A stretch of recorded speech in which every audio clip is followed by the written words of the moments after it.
ابلیس لعنتی۔ نمبر 2، ایسا شخص جس کی عبادت کی جائے اور وہ اس پر راضی ہو۔ نمبر 3، جو شخص لوگوں کو اپنی عبادت کی دعوت دے۔ نمبر 4، جو شخص علم غیب جاننے کا دعویٰ کرتا ہو۔ نمبر 5، جو شخص اللہ کی شریعت کے خلاف فیصلہ کرے، یا وہ شخص جو اپنے آپ کو شریعت ساز سمجھتا ہو۔ اسی طرح انسان کا اپنے نفس جو اس کو اللہ کی بغاوت کرنے پر مجبور کرے اور وہ اللہ کا فرمان چھوڑ کر نفس کا پیروکار بن جائے تو یہ بھی طاغوت ہے۔ دوستو، اہل علم کے نزدیک اللہ تعالیٰ کے مقابلے میں ایک بندے کے 3 درجے ہیں۔ پہلا درجہ یہ ہے کہ بندہ اپنے اللہ کی اطاعت کو نہ سمجھے اور اس کے احکامات کے خلاف ورزی کرے تو وہ گناہ گار ہوگا۔ دوسرا درجہ یہ ہے کہ وہ اللہ تعالیٰ کی فرما برداری سے منحرف ہو کر یا تو خود مختار بن جائے یا کسی اور کی بندگی کرنے لگے، یہ شرک و کفر ہے۔ تیسرا درجہ یہ ہے کہ وہ اللہ سے بغاوت کرے اور اس کی مخلوق پر خود اپنا حکم چلائے، دوسرے کا کہا ماننے کا کہے یا پھر لوگوں کو اللہ کی بندگی کرنے سے روکے۔ جو شخص اس مرتبے پر پہنچ جائے تو وہ طاغوت ہے، اور کوئی شخص اس وقت تک مومن نہیں ہو سکتا جب تک وہ طاغوت کا منکر یا اس سے اجتناب کرنے والا نہ ہو۔ دوستو، اللہ تعالیٰ کا فرمان ہے، جو طاغوت کے ساتھ کفر کرے اور اللہ پر ایمان لائے تو اس نے مضبوط حلقے کو پکڑ لیا جو ٹوٹنے والا نہیں۔ شیطان سب سے بڑا طاغوت ہے جو غیر اللہ کی عبادت کی طرف بلاتا ہے۔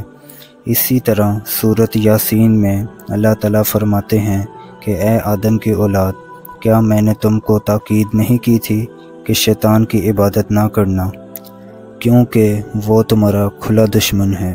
دوستو، جابر اور ظالم حکمران جو فیصلے کے لیے کتاب و سنت کا پابند نہ ہو اور انسانوں کے بنائے ہوئے قوانین نافذ کرے جو اللہ کی شریعت کے خلاف ہو تو وہ طاغوت ہے۔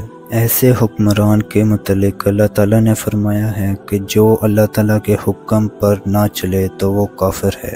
دوستوں، یہ بات ذہن نشین کر لیں کہ طاغوت کا انکار واجب ہے۔ اللہ تعالیٰ نے تقریباً 1,24,000 پیغمبر بھیجے جو انسانوں کو ایک اللہ کی عبادت کا حکم دیتے رہے اور طاغوت سے روکتے رہے۔ نبیوں کا کام یہی تھا کہ طاغوت کی عبادت کو روک کر اللہ کی عبادت کا حکم دینا۔ سورۃ نمل کی آیت نمبر 36 میں اللہ تعالیٰ نے فرمایا کہ اللہ کی ہی عبادت کرو اور طاغوت سے بچو۔ تم میں سے بعض ایسے ہیں جن کو اللہ نے ہدایت دی اور تم میں سے کچھ ایسے ہیں جن پر گمراہی ثابت ہوئی۔ اور زمین پر چلتے پھرتے جھٹلانے والوں کا انجام کیسا ہوا۔ دوستو، یاد رکھیں، اللہ وحدہ لا شریک کی عبادت اور طاغوت سے پرہیز کیے بغیر توحید مکمل نہیں ہوتی۔ قرآن پاک میں اللہ تعالیٰ فرماتے ہیں، اور جن لوگوں نے طاغوت کی عبادت سے اجتناب کیا اور اللہ کی طرف رجوع کیا تو ان کے لیے خوشخبری ہے۔ میرے ان بندوں کو خوشخبری سنا دو جو بات کو غور سے سنتے ہیں اور اچھی بات کی پیروی کرتے ہیں۔ یہ وہ لوگ ہیں جن کو اللہ تعالیٰ نے ہدایت بخشی ہے اور یہی ہیں جو عقل والے ہیں۔ اسی لیے یاد رکھیں کہ طاغوت کی حمایت اور اللہ کی حمایت ایک دوسرے کے دشمن ہیں۔ ایک مومن اور اچھا بندہ ہرگز 2 کشتیوں کا سوار نہیں ہو سکتا۔ سورۃ بقرہ میں اللہ تعالیٰ کا ارشاد ہے، اللہ وہی ہے ان لوگوں کا جو ایمان لائے ہیں۔ اللہ ان کو تاریکیوں سے روشنیوں کی طرف نکالتا ہے، اور جن لوگوں نے کفر کیا ان کے قول طاغوت ہیں، وہ لوگوں کو روشنیوں سے تاریکیوں کی طرف لے کر جاتے ہیں۔ یہ لوگ ہیں آگ والے، یہ اس میں ہمیشہ رہیں گے۔ لفظ طاغوت کو قرآن پاک کی روشنی میں سمجھنے کی کوشش کرتے ہیں۔ اس بات کا ذکر کرتے چلیں کہ لفظ طاغوت کا ذکر قرآن پاک میں 8 سے زیادہ مقامات پر آیا ہے۔ طاغوت کا لفظی مطلب یہ ہے کہ کسی چیز کا حد سے زیادہ بڑھ جانا۔ انسان کا اس حد کو پار کر جانا کہ جس کا تقاضا بطور انسان، بطور بادشاہ اور بطور حاکم کرتے ہیں۔ طاغوت کرنے والا شخص اس درجے پر پہنچ جاتا ہے کہ جس کا اس کو حق نہیں ہوتا، جیسا کہ اپنی عبادت کروانا۔ یہ وہ حق ہے جو صرف اللہ تعالیٰ کا ہی ہے، اس کے علاوہ کسی کا نہیں ہو سکتا۔ لوگوں کو طاغوت کی طرف دعوت دینے پر اللہ تعالیٰ نے اس کو کفر سے تعبیر کیا ہے۔ اللہ تعالیٰ کسی بھی صورت میں مومن کے کافر کے ساتھ تعلقات کو جائز قرار نہیں دیتا۔ ناظرین، اسی طرح سورۃ المائدہ میں اللہ تعالیٰ نے طاغوت کے بندے بن جانے والوں کے لیے مذمت کی ہے۔ ایسے لوگوں کو سب سے زیادہ ناپسند قرار دیا ہے اور ان کو اہل جہنم سے قرار دیا ہے۔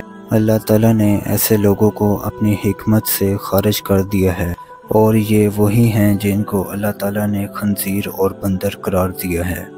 اللہ تعالیٰ فرماتا ہے کہ ہم نے پیغمبر بھیجے ہیں تاکہ لوگ صرف اللہ کی عبادت کریں اور طاغوت کی عبادت سے پرہیز کریں۔ دوستو، ہر مسلمان کو چاہیے کہ وہ اپنے آپ کو طاغوتی طاقتوں سے محفوظ رکھے۔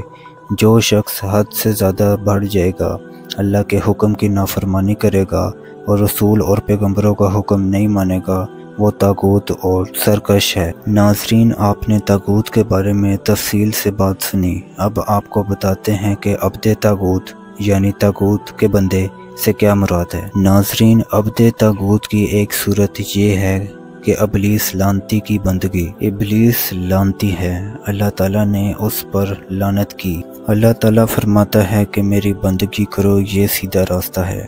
یہی وجہ ہے کہ دوران دعوت حضرت ابراہیم علیہ السلام نے اپنے والد سے کہا تھا کہ اے ابا جان، شیطان کی بندگی نہ کریں، بے شک شیطان رحمان کا نافرمان ہے۔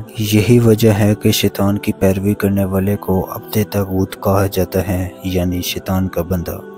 انبیاء، صحابہ اور اولیاء کرام کی زندگیاں توحید پر گزری ہیں، لیکن بعض لوگ انبیاء اور صحابہ کرام کو اللہ کے برابر اور اس سے بھی بلند درجے پر فائز کر دیتے ہیں، یہ بھی طاغوت ہے۔ اس کے علاوہ باطل نظاموں کی پیروی کرنا، یہ بھی عبد طاغوت کی ہی ایک قسم ہے۔ یاد رکھیں کہ انسان کو کمزور پیدا کیا گیا ہے۔ وہ کچھ لوگوں کو دنیا میں دیکھتا ہے کہ ان کے پاس بہت سارا مال ہے۔ اللہ تعالیٰ نے ان کو بہت زیادہ دولت، اقتدار اور شہرت عطا کی ہوئی ہے۔ وہ ان سے متاثر ہو جاتا ہے، حالانکہ اللہ تعالیٰ نے اپنی کتاب میں لکھا ہے کہ ان سے کبھی بھی متاثر نہ ہونا اور ان کی طرف آنکھ اٹھا کر بھی نہ دیکھنا۔ یہ سامان عیش و عشرت ہم نے ان لوگوں کو دنیا کے لیے دے رکھا ہے تاکہ ہم ان کی آزمائش کریں، اور تیرے رب کا غلبہ کئی گنا بڑھ کر ہے۔ اسی لیے آپ اپنے گھر والوں کو نماز کا حکم دیجیے اور خود بھی اس پر عمل کیجیے۔ ہم ہی تم کو رزق دیں گے اور اچھا انجام پرہیزگاری کا ہی ہے۔ سورۃ آل عمران آیت نمبر 10 میں اللہ تعالیٰ فرماتے ہیں، جو لوگ مال کے لیے کفر و باطل پر کھڑے رہے، نہ ان کا مال کام آئے گا اور نہ ہی ان کی اولادیں۔ ایسے لوگ ہیں جو ایندھن ہوں گے دوزخ کا اور ہولناک آگ کا۔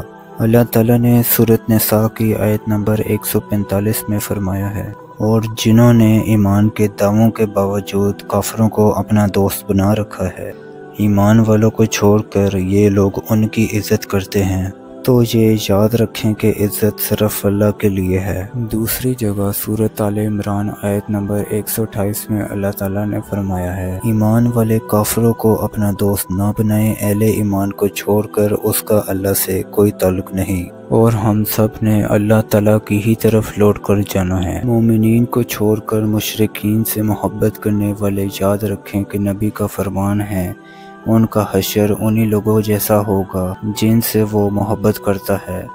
دوستو، اس سے معلوم ہوا کہ کفار کے ساتھ محبت رکھنا اور شادیاں کرنا عبد طاغوت ہے۔ جب عرب کا ذرا ذرا آپ صلی اللہ علیہ وسلم کے خون کا پیاسا تھا تو آپ نے اپنے چچا سے کہا کہ اگر میرے دائیں ہاتھ پر سورج اور بائیں ہاتھ پر چاند رکھ دیں اور چاہے میری جان ہی کیوں نہ چلی جائے، تب بھی میں تبلیغ کا کام نہیں چھوڑوں گا۔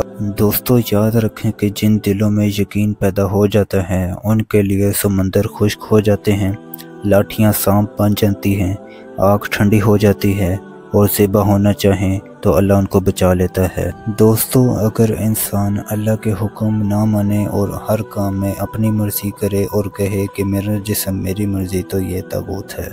اللہ تعالی ہم سب کو اس سے بچائے، اللہ تعالی ہم سب کو ہدایت دے اور سیدھے راستے پر چلائے، کیونکہ طاغوتیت بڑے گھاٹے کا سودا ہے۔